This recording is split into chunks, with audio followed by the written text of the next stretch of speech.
Jack, always good to see you. Thanks, Matt. Good to be with you. Talk to me a little bit about yesterday and why you were a part of this event. Well, you set it up perfectly. We had a very, very successful operation that was a result of legislation we passed back during our special session in the General Assembly, where we created a Central Immigration Enforcement Office within the Department of Homeland Security. Our Tennessee Highway Patrol, amazing men and women there. They executed a joint operation with ICE in Davidson County and made several hundred safety stops. These were people who maybe had a broken tail light, or they were speeding, or they run a stop sign or something like that.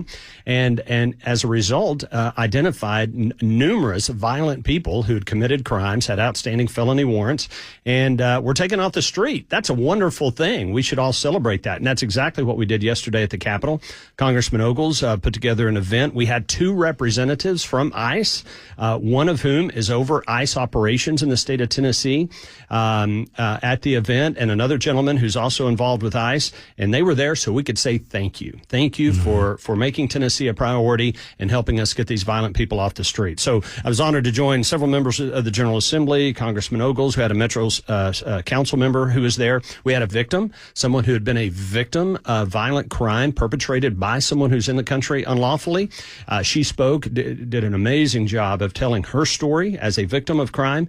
And of course, we had the 2 representatives from ICE. So I was very, very proud to be there to say thank you to ICE. Thank you to our Tennessee Highway Patrol, all of our law enforcement folks who are working hard. Walk me through a little more, and you and I have discussed it in the past on the show, but for those who missed it, the importance of the legislation that was passed in the special session and how that gave an ability for the Tennessee Highway Patrol to coordinate with ICE. Now, I was kind of critical of you guys for not passing it sooner, and you told me, Murph, we could pass all the legislation we want during the Biden administration, and it doesn't work when there's no ICE there. Exactly. But with this administration, with the knowledge that there would be a robust level of federal enforcement, you guys wanted to be ready on the state level. 100%, and thank you for acknowledging that, because you're right. The way this process is supposed to work, and the way it's working now with President Trump and the ICE, Tom Homan, Kristi Noem, all the folks that are involved in it now, they're doing their job, which is to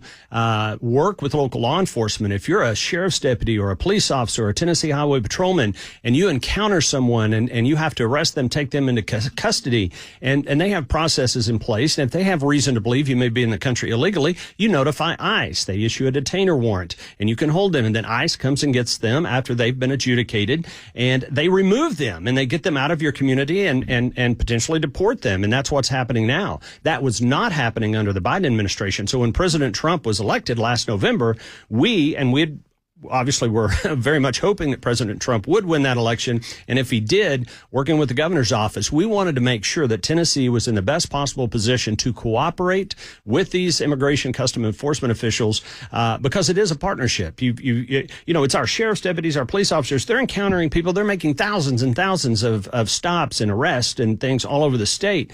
And so the legislation we passed was to create a Central Immigration Enforcement Office that would kind of be a point, if you will, a one-stop shop for the hundreds of law enforcement agencies we have across the state. When they have a question, if they detain someone, what do we do? How does this work? You pick up the phone, you know exactly who to call. And another piece of that legislation was to encourage local law enforcement to participate in the 287G program, which has been around for a long time, but it basically allows a local law enforcement agency to become an extension, if you will, of ICE, and gives them greater authority to detain people. And the Tennessee Highway Patrol has done that. A number of other law enforcement agencies across the state have done it, and others are in the process of doing it. So we just want to make sure that Tennessee, we send a really kind of wave a big flag to say, look, President Trump and Department of Homeland Security and ICE, come to Tennessee. We're going to cooperate with you. We want to get these violent people out of our communities. Are we doing enough to demagnetize the state from the perspective of job opportunity? So that's something that we have worked on prior to, now, again, during the first Trump administration, it was better. But obviously the emphasis that they're putting on it now is something we haven't seen in the United States in decades, right? Many, many years, maybe ever. Even going back to the Immigration Control Act of 86. So what we did in Tennessee, we did a number of things. We do have a requirement to utilize E-Verify. I don't think it goes far enough. I think that all employers, regardless of how many employees you have. There's a floor right now. There's a floor right now, and I believe it's 35. Right. If you have 35 or more employees, you have to utilize it. I think that everyone should have to utilize it. It's not that difficult or complicated. We've put things in place to empower local law enforcement to a greater degree relative to notification, our Attorney General. But at the end of the day, if you have an uncooperative federal government who, due to the Arizona v. U.S. decision back in the, I guess, early 2000s or maybe late 2000s, there is a significant Supreme Court case because Arizona had implemented their own immigration laws signed by Governor Jan Brewer when she was, in fact, I flew out to Arizona with some other members to congratulate Jan Brewer. Well, the federal government sued and won and said basically immigration enforcement is the purview of the federal government and the federal government alone. So you're limited as a state, but demagnetize is the right path to do. But now we can get these people out of our communities. Well, and the reason that I asked the question and set it up that way is that, the political left, the Democrats, seem to be making an argument that America's economy, Tennessee's economy, cannot exist without illegal alien labor, or that it would be hurt significantly without illegal alien labor. And look, I'm not immune from the realities of what's going on in our world. At the same time, it feels to me like this politically leftist argument, this Democrat argument, was the same one that they made in the 1860s when they argued that we could not continue our economic reality without slave labor. Right. And I think it's a disgusting argument. And I think we need to push back against that idea that and look, might it mean that certain goods or services go up a little bit in terms of price? Sure. I think we have to pay some of that to repair what we haven't done over the last 40 or 45 years. And I can say that, Jack, and still feel bad and feel just deep frustration for people who are in this country who bought into this lie that the Democrats sold them, that if you just lay low long enough, nobody will bother you anymore. Well, the fact that you came here illegally doesn't change. And I feel bad for those who have been here a long time and maybe haven't broken the law that, quote unquote, feel scared right now. But the realities of our laws do not change. The rule of law doesn't change because you've been here for 5 or 6 or 8 years. Well, you hit the nail on the head when you talk about, you could say this under the Biden administration, you could say it under the Obama administration. When they turn a blind eye to the southern border or any border, but most of it was the southern border, then they are telegraphing, yeah, come on in. Come on in. You'll be fine. Yeah, you'll be fine. And that was a humanitarian tragedy. I mean, how many stories did we hear about children being found dead in the desert, dying of thirst or starvation or being sex trafficked? It was mortifying. It was horrendous what they were telegraphing to them. But they were telegraphing you, if you can get into the country, catch and release, just immerse yourself somewhere and find a job, lay low. And that was the wrong message to send, and we have to correct it. I acknowledge as a small business owner, as someone who chaired our Commerce and Labor Committee, there will be some pain involved in this. But I also follow that up with, if you listen closely to what President Trump is saying, deport, self-deport, and if you do, you'll get $1,000 and you can preserve your right to come back lawfully and come back in and potentially work. But you've got to deport. You've got to get out. And that's going to be this reset. Does it mean some construction jobs may take a little bit longer or the cost may go up? Or as you said, there might be some price increases. Employers may have to pay more in order to get labor to come in and do the jobs that they have. That may happen. But I think if you ask any American, most Americans, certainly if I did a poll of my constituents, are you willing to endure that little bit of a reset, that pain that may exist over a period of maybe even several months, but we're going to get the violent people out of our communities, allow people to self-deport, and then we can think about a responsible immigration program where people can come in lawfully with a work visa. We know who they are. We know their background. We know they have a job, and get them back in lawfully. And that's the next stage of this. And even if, and and I don't want to water down what you just said because I think it's important.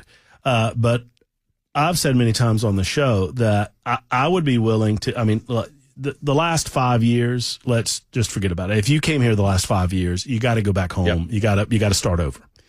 But for those that have been a part of this system that we've not been willing to deal with for 20 years, I don't even know that I'm going to require. You got to pay some sort of penalty. We can set up a system for that, but we've got to get this right. And we got to do it the right way so that we can stop this nonsense about people hiding in the shadows. We got to get you out of the shadows, get you back home to your country, or figure out a way that you have to pay the penalty necessary to get you to a level where you're not in the shadows anymore. And at the same time, the penalty might be that you're never on a citizenship track, that you have to pay a hefty fine to get yourself a green card or whatever you want to call it. But those things have to be discussed. We always said, Jack, and I think thankfully because of the Trump administration, we've gotten to this point where we've got to stop the flood of illegality at the southern border first. Yes.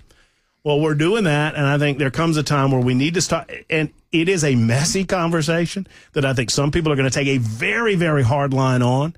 And I just don't know that hard line is a reality. I think that this is where we need to come to some sort of consensus and figure out where we're going to draw certain lines and figure out a way out of this. We've never had a better opportunity than right now. Well, and I think we're going to have that opportunity for the next 4 years under President Trump. And I would say I'm not willing to go there quite yet. I think you made a very plausible argument. But I think when I talk to constituents, they feel so betrayed.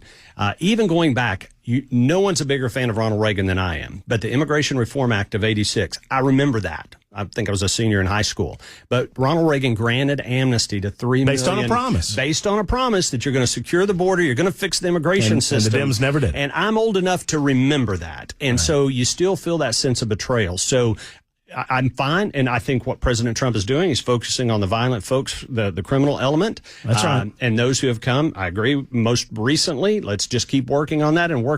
And at some point, the American people, I think, will telegraph that we're satisfied that you're actually going to keep your word this time. We're not there yet. We got a long way to go. No. And I think he's doing I mean, you and I are in the same place. And they'll come to a point where we'll have these very important discussions. But stop the flood right now. Yep. Expect that if you've come here illegally over the past, let's say, 5 years, then you're going to have to go back home. Just be packing your bags. And if you're smart, you'll self-deport and do it voluntarily. And otherwise, so that gets us to this discussion about Mayor Freddie O'Connell talking about the fear that some communities are feeling. And I don't want anybody afraid, but at the same time, if I break the law, that if I robbed a bank, and I know that bank robbery and crossing the border is not the same thing, but I think it's an appropriate analogy. If I robbed a bank and it's been 2 or 3 years and I still have some of that money in the closet, if a cop comes and knocks on my doors, I might be a little afraid if I see the cops in my apartment complex or whatnot. Or driving down your street. Or driving down my street. And am I not supposed to be afraid? Well, I mean, Freddie O'Connell, the mayor of Nashville. I want to talk about Freddie. I want to talk about Representative Afton Ben. I have said on record that Freddie is a liberal, and I think Freddie is very soft on this issue, and he's playing to what he thinks is his base constituency, and I disagree. I think the majority of Davidson County want the rule of law followed in this community. I agree. But Freddie is smart enough that he knows where the line is, and he doesn't cross over it. I do not believe that Freddie O'Connell, while he has been completely soft on this issue and his tone has been all wrong, I don't believe he has violated the law. What do you say? I would have to agree, and I don't know specifics and everything. That'd be up to law enforcement. But we have banned sanctuary cities in the state of Tennessee, and there are consequences for that. You and I had a very spirited conversation about an element of the legislation we passed here in special session that provided even more consequences for those who would defy state and federal law relative to this issue. To my knowledge, he has not crossed that line, and that line to me would be impeding the efforts of ICE and the THP and what they were doing. So again, I'll leave that to others, and I don't know the extent to everything that Mayor O'Connell has done, but I would encourage him not to cross that line. What about Representative Ben? I don't know. We had this audio and video a couple of days after it came out. It's now beginning over the last several days to make national news, where she is on video, her own Instagram, actively bragging about stymieing the efforts of ICE. I think that one could argue that crosses the line. I would say so, and I think we've even had other members of Congress who have done something similar. I think there's been some video up in New Jersey, New Jersey of something similar, going out and actually physically getting in the way or trying to block. To me, that is crossing a line. That is interfering with law enforcement. And Tom Homan has been very clear about it, pursuant to federal law, that you stand in his way. Some California cities, San Francisco, L.A., that have passed sanctuary city policies. We've not done that in Tennessee, but they have, saying we will hide these people. We will interfere with the efforts of federal immigration authorities. So, I'd be very, very careful if you're wanting to do that in Tennessee, because there could be some significant consequences. I wanted to readdress, and we touched on it briefly, but some of the protests that happened at the press conference, did that, I mean, I wasn't there, sadly. I would have loved to have been there. But tell me from your perspective, I mean, the Tennessee State Troopers are going to do a great job. They always do. They're amazing. Did this thing get a little out of hand? You know, what were they doing? Well, so what happened is the press conference was originally planned to be outside on the east side of the court of the Capitol on the steps, and obviously we've had some crazy weather going on here, and probably the right decision was made to move it inside in the old Supreme Court chamber, where we have a lot of press conferences. The governor has press conferences and things like that. So that I think was a good call. When I arrived, I parked in the legislative garage, went through the tunnel, so I did not come in through the exterior door of the Capitol. When I got there and I looked outside, there were a fair number of folks out there. I'd say a few dozen that were protesting and had a bullhorn and whatever. Mm-hmm. And then we went on into the Supreme Court chamber. What happened was Congressman Ogles opened the press conference, and then he introduced me, and I began making my remarks. And also, Senator Blackburn had asked me to read a prepared statement from her, which I was pleased to do. And so I did that. While I was making my remarks, all of a sudden I heard banging, and the yelling got a little bit louder. You couldn't really hear it from where we were and where they were. But the protesters had made their way around to the north side of the Capitol and were banging on the windows. Oh, they could see you in there. Yeah, so they were looking through, and I'm making my remarks. If you watch the video, you can hear the banging start, and reporters started to get up and go over and take pictures of the protests. So everything was all well and good until Majority Leader Jack Johnson started talking, and they started banging. They started banging on the windows, and I think it's a badge of honor. I kind of view it that way too. And again, I'm all about the First Amendment. I'm all about the free speech. And again, having been a Capitol protester fighting the state income tax, I've been on that side. I think maybe you're crossing a line when you start banging on the windows and things like that. But the troopers handled it as they always do, and very respectfully, and allow those people to say, have their say, exercise their First Amendment right. They have every right to be there to protest us. But yeah, if you watch the video, you can hear the banging on the windows while I'm trying to talk. So they were protesting immigration laws? I think they're protesting the fact that we're taking felons, we're taking gang members, MS-13 and Tren de Aragua members off the streets, child sex traffickers, murderers, rapists. Our ICE and THP is removing those people from the streets of Nashville, and I guess these protesters don't think that's a good idea. Generally speaking, I want to follow up on this before I forget about it, and then I've got one or two other questions for you. So on the Afton Ben side of things, I know she's in the House. Is it a Cameron Sexton question to ask if it is determined by Tom Homan or someone else on the federal level that she has violated federal law?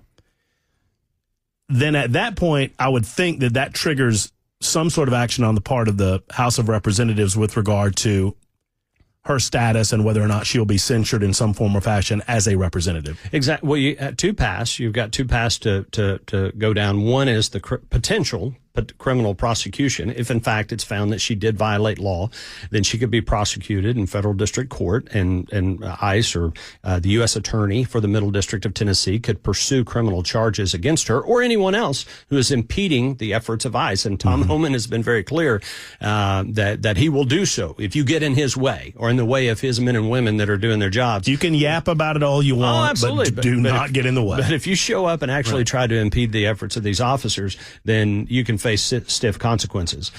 Depending on what happened with that or didn't happen with that, if this is going to a pretty extreme length. If you're convicted of a felon, you cannot serve. And in fact, in the Senate, since I've been there, we had to expel a member who refused to resign who had been convicted of a felony. And if you're a convicted felon, you can't serve. And obviously the House and Senate have rules relative, as we saw with the Bullhorn Trio and other things. There are potential ramifications. Were you, it occurs to me that you and I don't think ever talked about this. I've stayed away from this story primarily because I did not experience it. And, when you are getting something secondhand, it's a little more difficult to get your teeth into it. But Glenn Cassida and Cade Cothran, were you pleased with the outcome of the process that happened there last week? Well, I think, not pleased with that. That may be a bad way to put it. Yeah, well, and let me be very clear. Glenn Cassida was a friend. He was a good friend to me. We served together for a number of years, and in that respect, I hate it for him. I hate it for his family. But you have to let the justice system do the process, right? And he was charged. He was convicted by a jury of his peers, and so I have to trust that process. Mm-hmm. I hate it for him. I hate it for his family. I did not know Cade Cothran. I had no relationship with Cade. I'd met him, but didn't have a relationship. But I had a relationship with Glenn, and he was a good friend. So I hate it for he and his family. But I typically do not make public comments about judicial processes. You've got to let that process work itself out. The only comparison that I have, and I think it's a pretty apt one, there was a similar thing that went down in the House of Representatives in the state of Alabama with Mike Hubbard, who was the Speaker of the House, and very, very similar situations. And I considered Mike Hubbard to be a friend of mine, and still do. Yeah. But Mike had to serve time in jail for, he crossed a line that he now recognizes. He did not recognize it at the time, did not see fault with it at the time, now recognizes it. So, I understand that. In Williamson County, are things settling out? I know that it's a very local issue, but you live there and you observe the circumstances surrounding Williamson County politics. And there was a vote about leadership within the Williamson County Republican Party, and there was some concerns about whether that vote came off the proper way. And now apparently leadership are there. I don't know what's going on down there, but is that shaken out? Is that settling out a little bit? Well, I don't know. There's some controversy going on relative to that. And I guess the best way for me to think about it, Matt, is it kind of makes me sad. And here's why. I'm a product of county party. I'm a product of young Republicans. I met my wife at a young Republican event. And this is back in the early 90s when Democrats controlled this state from one end to the other. 2 United States senators were Democratic governor, Democratic supermajorities. And you know what Republicans did back then?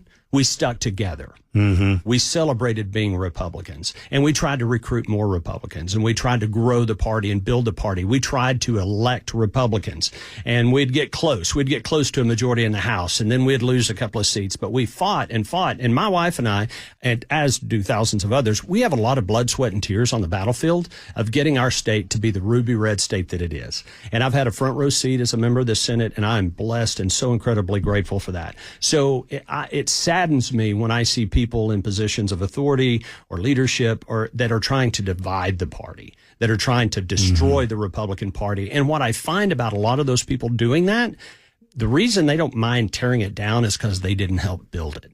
Mm-hmm. And I find a lot of people moving here from California in the last few years or Illinois, not all, but a lot of these folks just move in, and it's as if they think we've been this ruby red state for the last 100 years, and we haven't. Republicans took control of this state in January of 2011. We're in our 14th year of having Republican control. And look at everything we've accomplished in the state. And it's why all these people are moving here from California, New York, and Illinois. Mm-hmm. And then some, again, not all, but they get here, they look around and say, you know what, y'all are doing it wrong. And that offends me, and it saddens me because we have the most conservative governance of any state in America in Tennessee, the Tennessee General Assembly, and our governor. We're the most conservative state, best managed state in America, and I will defend that with anyone who wants to argue with me about it. Yet you have people who are trying to destroy it. Well, and unfortunately, some of those people are in leadership in the Williamson County Republican Party. Well, here's what I'll say about that, Jack. People accuse me of being a softie with you. And I tell those people that accuse me of that publicly and privately. Jack Johnson has come on this radio show, and Matt Murphy and Jack Johnson have gotten into arguments. Friendly enough, but we have disagreed strongly about issues. And we will disagree about issues, be respectful as men, and walk away from that, and then come back together when we strongly agree on issues. And that's what it ought to be all about. These same people that accuse you of being a rhino and all that, they won't come on this radio show. Well, they won't. And it's not about me. It's about stepping forward in front of the people of Williamson County and the greater metro area. Well, and people who throw around that word, what I find about most of the people who are using that word and accusing someone of being a rhino, they've not done one dadgum thing to build the party or grow the party or make Tennessee a more conservative Republican state. And yet they're going to apply their purity test. So the good news is the vast majority of Tennesseans know better. The vast majority of Republicans know better. And look, it's an inter-party squabble. I just hate it because I remember the day when we as Republicans were united and we wanted to defeat Democrats. And that's what the party's supposed to do. And we should still be doing that because while we have supermajority status right now, it won't always necessarily be that way. And the quickest way for us to lose our Republican conservative